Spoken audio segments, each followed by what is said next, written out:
الرحمن الرحیم فاصل علی کل جو رابع الخاصۃ و کل جو خارج عن حقیقت الافراد محمول علی افراد واقعات تحت حقیقت واحدۃ فقط كالضاحك للانسان والکاتب له فاصل. بسم اللہ الرحمن الرحیم.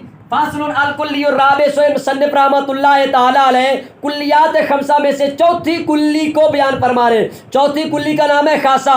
خاصہ کی تعریف. خاصہ ایسی کلی ہے جو اپنے افراد کی حقیقت سے خارج ہو اور صرف ایک حقیقت کے تحت واقع ہونے والے افراد پر بولی جائے. جیسے داہک انسان کے لیے اب داہک ایک ہی حقیقت والے افراد پر بولا جاتا ہے, ایک حقیقت والے افراد پر بولا جاتا ہے. اور کاتب انسان کے لیے, اور کاتب یہ بھی ایک ہی حقیقت والے افراد پر بولا جاتا ہے. اس لیے کاتب انسان کا خاصہ ہے اور داہک انسان کا خاصہ ہے.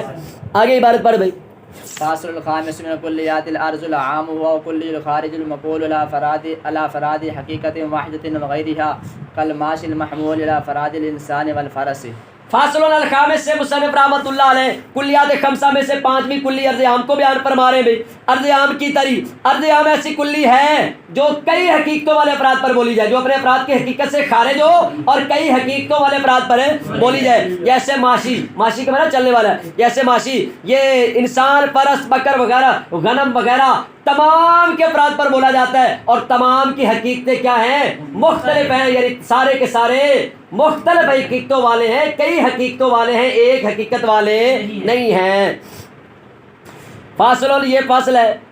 الخامس من الکلیات, کلیات میں سے پانچویں کلی ارض عام ہے اور پانچویں کلی اور کلیات میں سے اس کی پہلی کا ترجمہ نہیں کیا. اچھا فاصل یہ فاصل ہے. الکلی الرابع الخاصہ, چوتھی کلی خاصہ ہے. اور چوتھی اور خاصہ ایسی کلی ہے جو افراد کی حقیقت سے خارج ہو, فقط ایک حقیقت کے تحت واقع ہونے والے افراد پر بولی جائے. جیسے داہک انسان کے لیے اور کاتب انسان کے لیے. فاصل یہ فاصل ہے. الخامس من الکلیات, کلیات میں سے پانچویں کلی ارض عام ہے. ارض عام وہ ایسی کلی ہے جو خارج ہو. کس سے خارج ہو؟ افراد کی حقیقت سے. جو خارج ہو ایک حقیقت کے افراد اور ان کے غیر پر بولی جائے. جیسے ایسا ماشی جو انسان اور فرس کے افراد پر اب بولا جاتا ہے بھائی. آگے بارت پڑھو مولانا صاحب. فاصل الوحيد قال علمت مما ذكرنا ان الكليات خمس احدها الجنس والثاني النوع والثالث الفصل والرابع الخاصة والخامس الارض العام.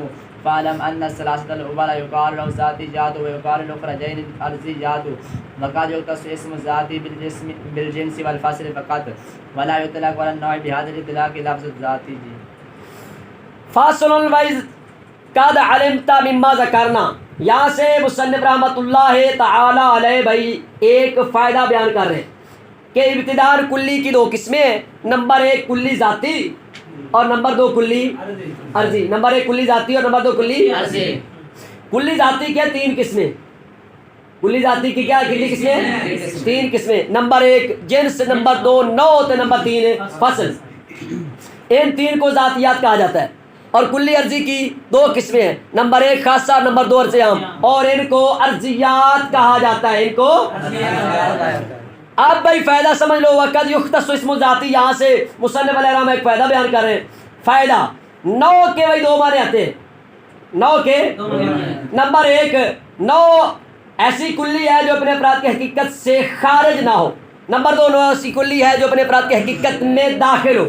پہلے معنی کے اعتبار سے نو کو کلی ذاتی کی اقسام میں شمار ہے اور کلی ذاتی کی اقسام میں شمار کیا جائے گا. پہلے معنی کے اعتبار سے نو کو کلی ذاتی کی اقسام میں شمار ہے کیا جائے گا, کیونکہ نو اپنے افراد کی حقیقت سے خارج نہیں ہوتی. افراد کی حقیقت سے خارج نہیں ہوتی. تو اس طرح کلی ذاتی کی تین قسمیں بن جاتی ہیں, جنس, نوع اور فصل. اور دوسرے معنی کے اعتبار سے نو کو کلی ذاتی کے اقسام میں شمار نہیں کیا جائے گا, کیونکہ نو اپنے افراد کی حقیقت میں داخل نہیں ہوتی بلکہ اپنے افراد کی حقیقت کا عین ہوتی ہے. بلکہ اپنے افراد کی حقیقت کا عین ہوتی ہے. جیسے انسان حیوان ناطق کا عین ہے, حیوان ناطق کے اندر داخل تو نہیں. تو اس طرح کلی ذاتی کی کتنی قسمیں بن جائے گی؟ دو قسمیں بن جائے گی, جنس اور فصل. تو پھر ابتدان, تو اس طرح پھر ابتدان کلی ذاتی کی تین قسمیں بن جائے گی. اور جب وہ 2 قسمیں بن جائیں نا تو اس طرح پھر 9 مستقل کلی بن جائے گی، تو کلی ذاتی کی ابتداء ہے 3 قسمیں بن جائے گی. نمبر 1 کلی ذاتی، نمبر 2 9، اور نمبر 3 کلی عرضی. کلی عرضی. اب دیکھو بھائی اس کا ترجمہ کرو. فصل، یہ فصل ہے. اور جب تحقیق تو نے اس بات کو جان لیا جو ہم نے ذکر کیا کہ بے شک کلیات 5 ہے، ان میں سے ایک جنس ہے، دوسری نوع ہے، تیسری فصل ہے، چوتھا خاصہ ہے، اور پانچویں قسم عرض عام ہے. بس تو جان کے بے شک پہلی 3 ان کو ذاتیات کہا جاتا ہے، اور آخری 2 وَيُقَالُ لِلْأُخْرَيَيْنِ، اور آخری 2 کو عرضیات کہا جاتا ہے. اور تحقیق ذاتی کے نام کو جنس اور صرف جنس اور فصل کے ساتھ خاص کیا جاتا ہے، اور نوع پر نہیں. حاضر اطلاق، اس اطلاق کے ساتھ نوع پر ذاتی کا لفظ نہیں بولا جاتا. اس اطلاق کے ساتھ نوع پر ذاتی کا لفظ نہیں بولا جاتا. اور کب نہیں بولا جاتا؟